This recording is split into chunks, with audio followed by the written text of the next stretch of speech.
How can you build a loving relationship? Well, you can do it by learning skills. The Frantz Lamour Show is designed to equip you with counseling skills and biblical principles to help you learn how to build and maintain a loving relationship.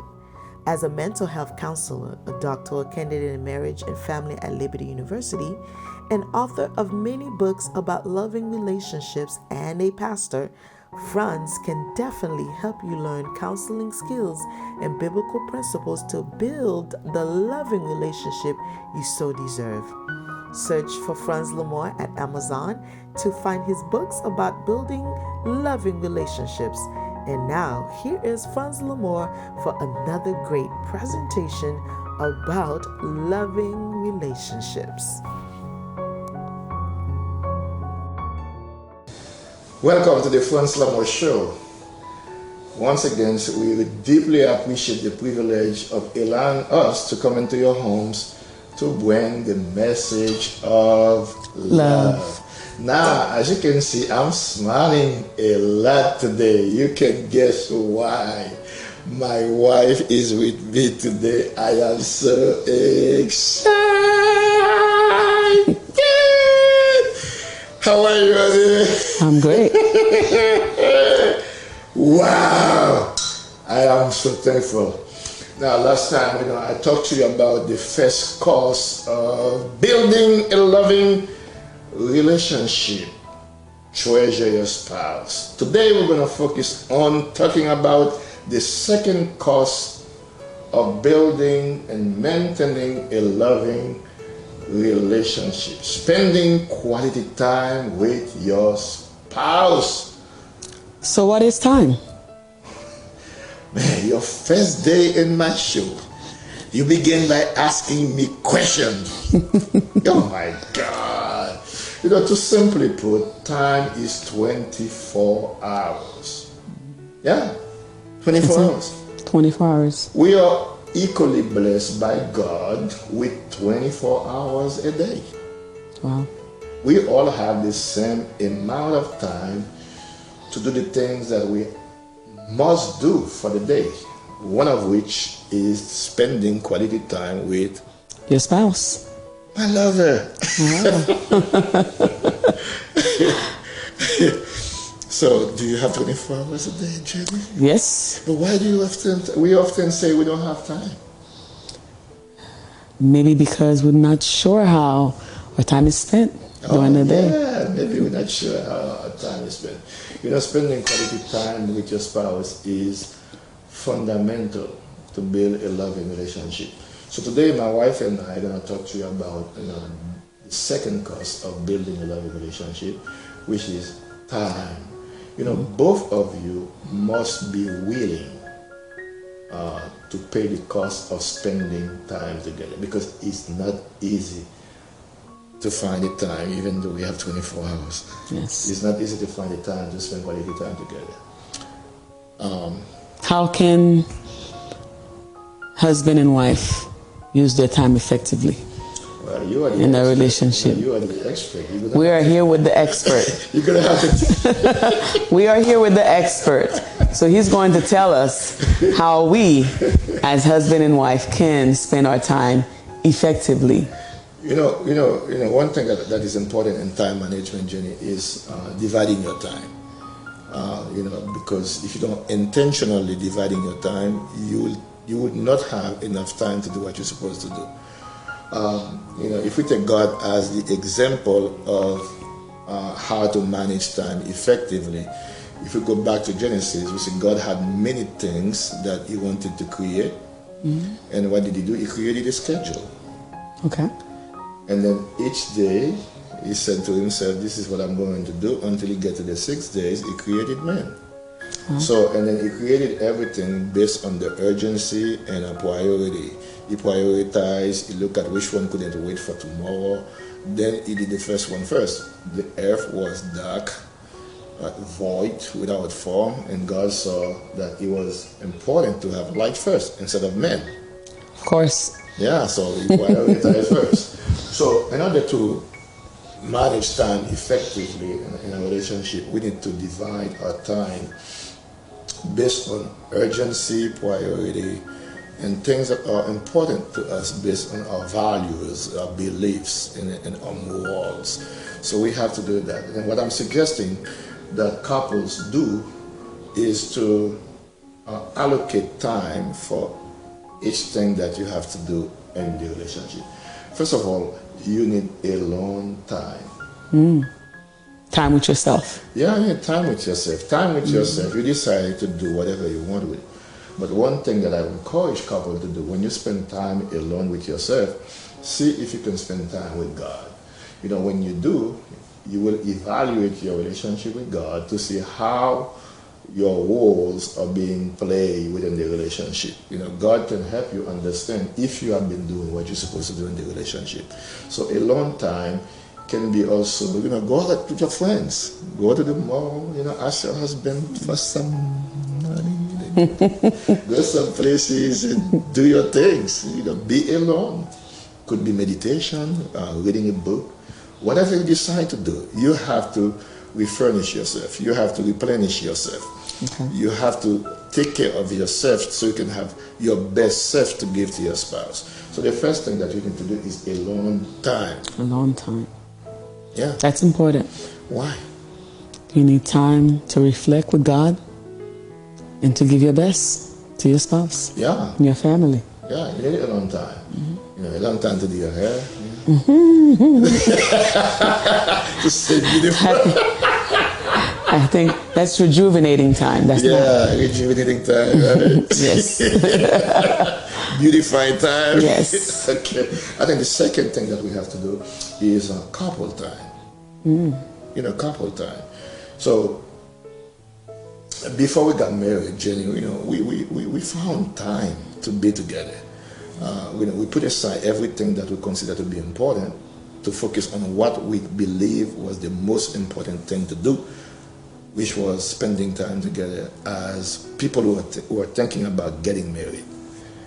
That was important. Yeah, it is. It's still important because, you know, if you love someone, guess what? You're going to spend time with them. There's no way around it. If you love someone, there will be no excuses. You will find time to spend time with them. So couple time, you know, and then you got family time. Okay, family time will provide an opportunity for parents and children to bond.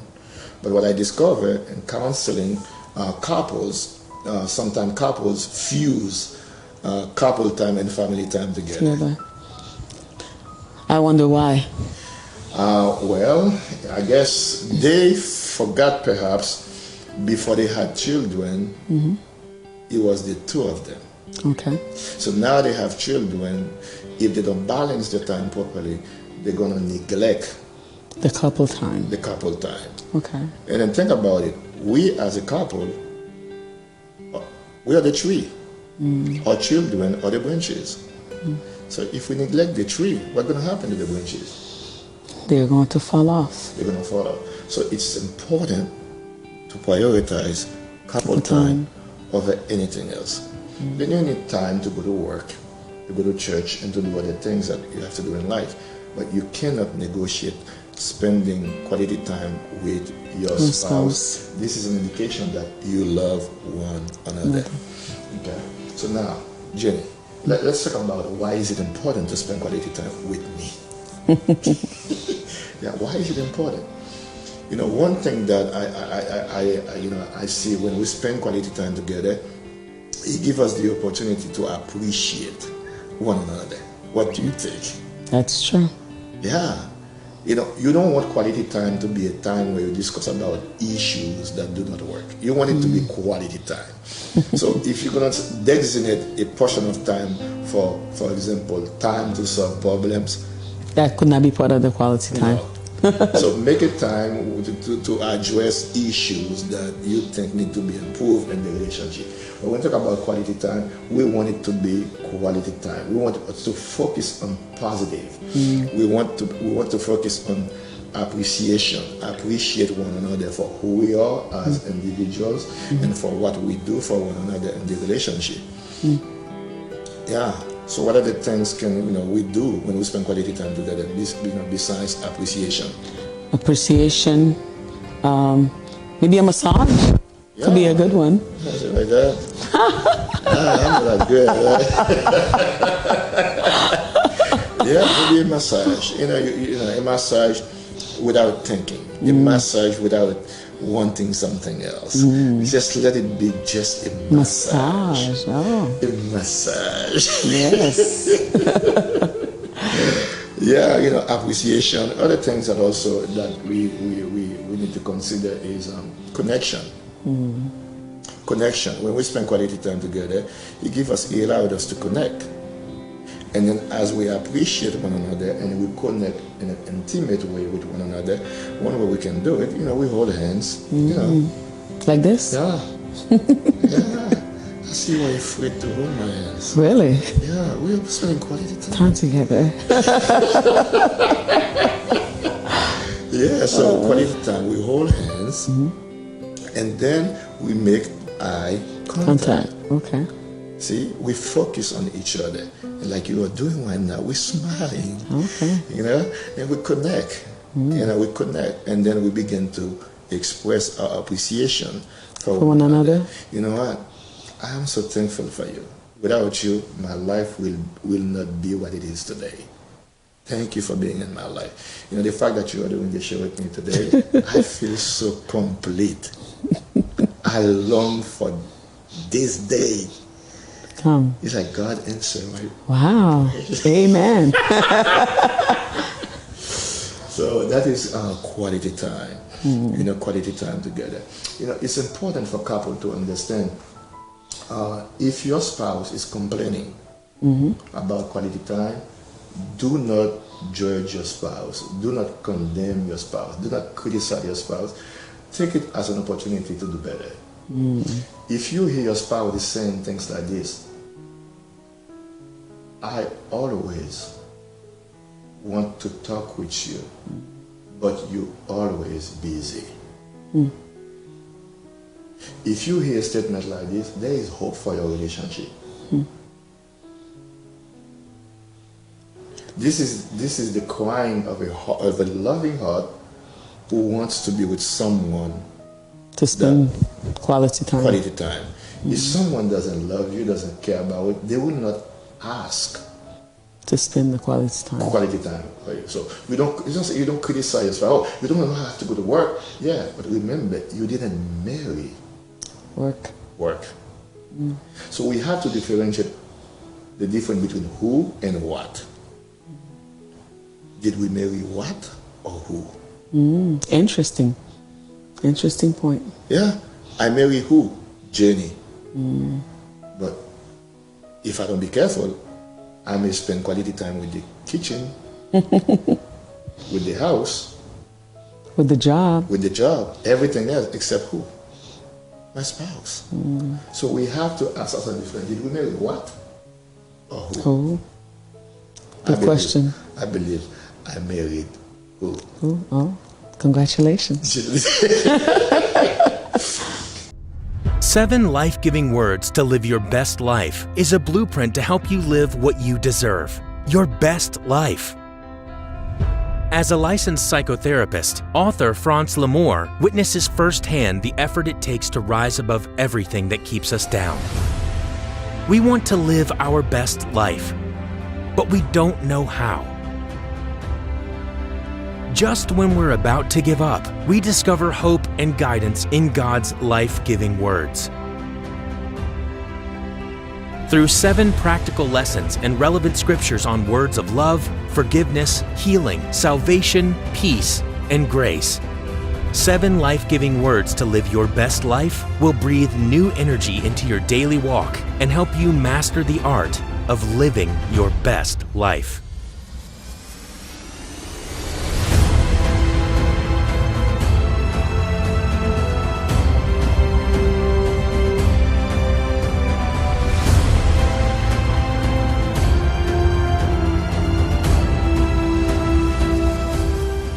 Now, what I'm saying is, it's important to know that when it's in the present tense, you can do something about it. But don't let quality time to be in past tense.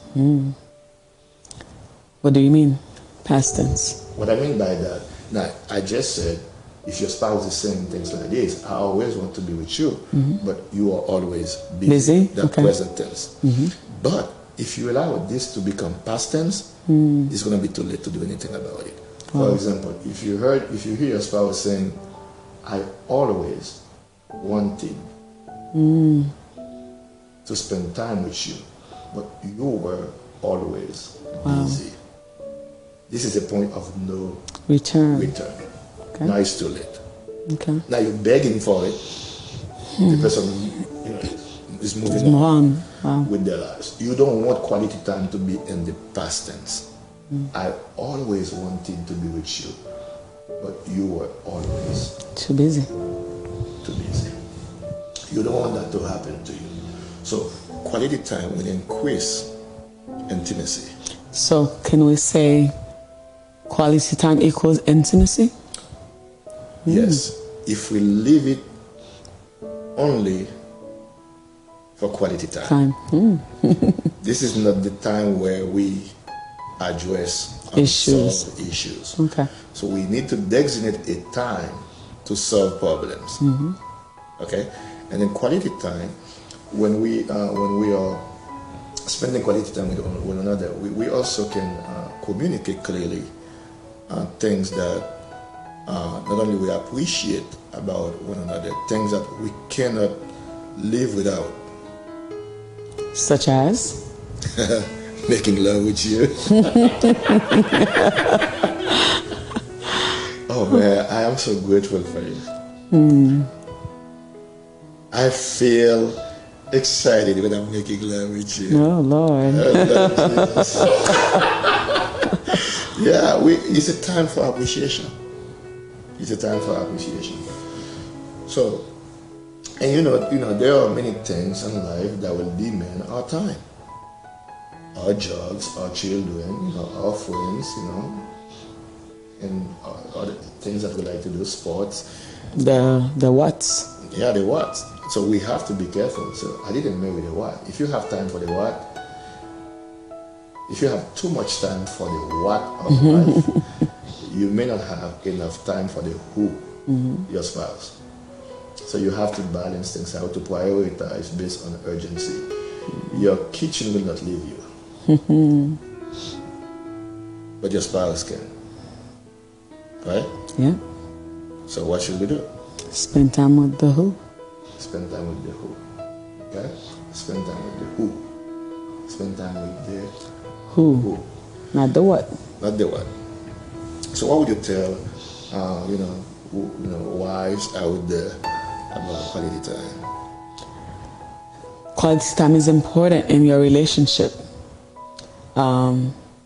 Starting with your personal time, with your alone time, moving on with your relationship time with your spouse, putting those time, separately apart. So while you are saying alone time, spending alone time with you, with yourself, sometimes when we spend time alone, we become the greatest critic of our own selves. If you are spending time alone with yourself, make sure you use positive self-talk. Focus on your strengths. Okay. I know we have room for improvement, but focus on your strength. Appreciate who you are as an individual, your uniqueness. Is that where the importance of not just spending time with yourself, but spending time with God and understanding your relationship with Him? Yeah, and as you're reflecting on your relationship with God, what you will discover is, I am wonderfully made by God. He loves me just the way I am. Then you will begin to appreciate who you are as a person. Like David said, I'm wonderfully and fearfully made by God. And then that wonderful person, your uniqueness, and then you know who you are. Your self-esteem is high. You have self-confidence. Then you bring that to your spouse. That's the best of you. Wow. And then we both do the same thing. We take care of ourselves, we exercise, we eat well, we do what we're supposed to do as an individual. And when we get together as a couple, we give each other our best. Our best behaviors, our best thoughts, our best emotions, so we can connect with one another. Remember, one of the first principles of relationship is to leave everything to cleave. Cleave. Right? To live and cleave. Mm-hmm. But it's not easy. Do you find it easy to spend quality time with me? No. As an individual, a mother, a teacher.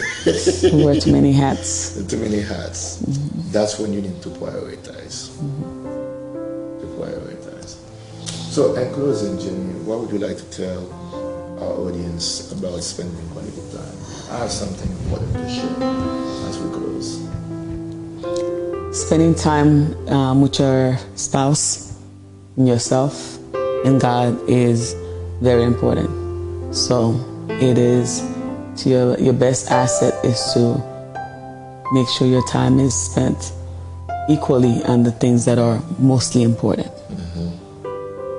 so that you can give the best of yourself. Very important. Well said. Now, can you promise me you're going to be with me? You're going to continue. Now, you got to look at the audience. Can you promise the audience you're going to keep doing this with me? One day at a time. Now, here's the key thing. We need role models in life to know how to do things the right way.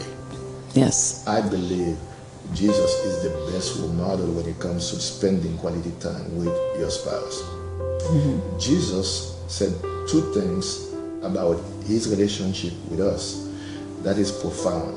Number one, I chose you to be with you. Yes. We cannot forget that. We need to remember we chose each other to be with each other. Mm-hmm. But what happens with most couples when they forget that? They are living together, but they are not with one another because they allowed other things to come in between them. The things that they didn't have before they got married. The whats. The whats. Okay? So it's important to understand why did you decide to come together to begin with? You couldn't wait for the wedding ceremony to be over. Why? To be with the who? With the who? You remember that day, Jenny? To be with the who? Yeah, we were tired, but yeah, we were looking forward just to be alone together. So it's important to remember why did you choose to be? Why did you choose to get married? I chose you to be with you. Second thing that Jesus Christ said, I will never leave you, nor forsake you. Mm-hmm. If we take that statement and put it in the context of marriage, how often do I neglect you? I leave you for other things. I do not always make time to be with you. But even if I am not with you, I'm at work. One way you can understand that work will not replace you in my life if when you see the incentives of the work in your life. Now you will understand that I am working for you. But if I'm working and you never see my money, work will become a competition with you. Of course.